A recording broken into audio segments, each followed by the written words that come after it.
Hey, this is Drew with SB Nation's Silver Screen and Roll, and we're going to go over a little bit of what the Lakers did against the Sacramento Kings that made their offense look so fluent.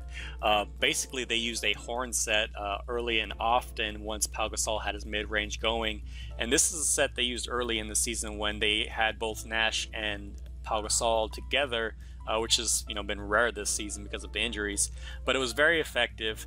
And the reason it's so effective is because Pau Gasol is just a very great operator out of the elbow. Not only can he hit the mid-range, but his passing ability and his court vision, partner up really well to make him a great triple threat. So basically, horns is a very simple set. It has both big men generally at the elbows with a ball handler at the top of the arc and the corners with two players to spread the floor to keep the area around the rim open, so you can operate and use cuts and off-ball movement and pick and roll play to get to the rim. This specific play is from an early set in December when the Lakers won the Golden State Warriors in overtime, and you'll see Kobe cut to the rim and get wrapped up by Klay Thompson. While that didn't provide any points, it shows just how easy it can become for a player to get to the rim. There are 4 points that make this a possibility for the Lakers. The first and most important thing that the Lakers need to take care of, or specifically Gasol needs to take care of, is that he needs to be a mid-range threat. And that's a problem he's had throughout the season, even while wide open around the elbow. As long as he's making that shot, this can be a very bread and butter type deal for them. But if his shot's not following, then defenders can sag off of him, and that will clog the paint area. The Lakers need to move off ball. They can't just stand around the perimeter waiting for something to happen. Once those options are set up, it can misdirect defenses, because if they see a play one way out of the set, they'll follow it that way, and we'll see that later in the examples. But it can set up a team to react one way defensively, which opens up an entirely different option.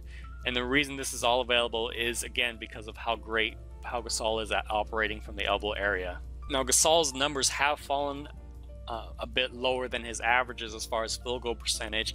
You can see on his shot chart for the season, the red area represents zones that he shoots below league average, yellow is at league average, and green is above league average. So again, you have to respect the mid-range, and if that happens, that can open up the post for Dwight Howard. We'll look at a few examples of why it's so important for Pau Gasol to hit that mid-range jumper from Sacramento, the first shot there.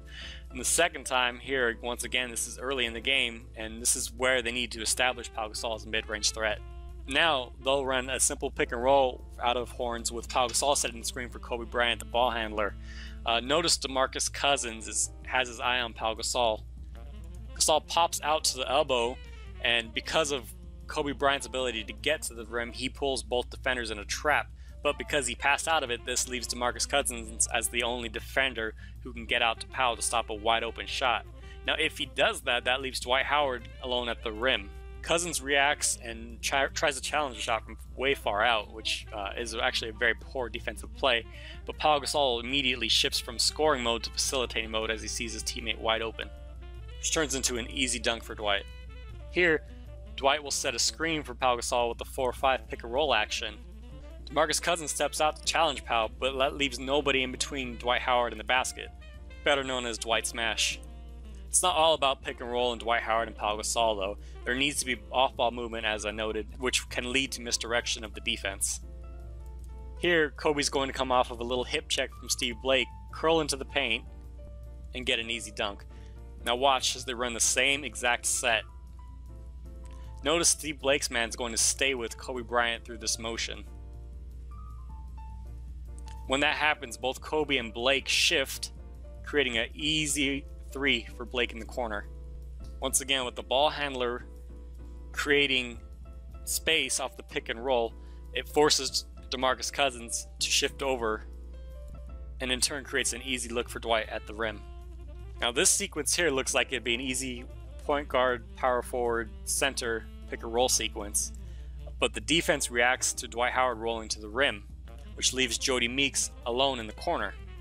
It's great patience from Pau to wait for the play to develop, and with the defender recovering so hard, he can't recover with Jody Meeks when he drives to the rim instead of taking the 3, and Jody Meeks gets an easy dunk. Overall, I'd like to see this happen with the Lakers more often, and I'm sure that they will continue to run this set, as it was very effective against the Sacramento Kings. This does allow them to use their many weapons, and it gives them an option to run both Gasol and Howard together while not clogging the paint. Please make sure you catch all of our Lakers information and news and analysis and all that good stuff over at www.silverscreenandroll.com. Follow our blog on Twitter at LakersBlog_SSR, and give me a follow on Twitter at DrewGarrisonSBN. Thank you for your time, and thanks for watching.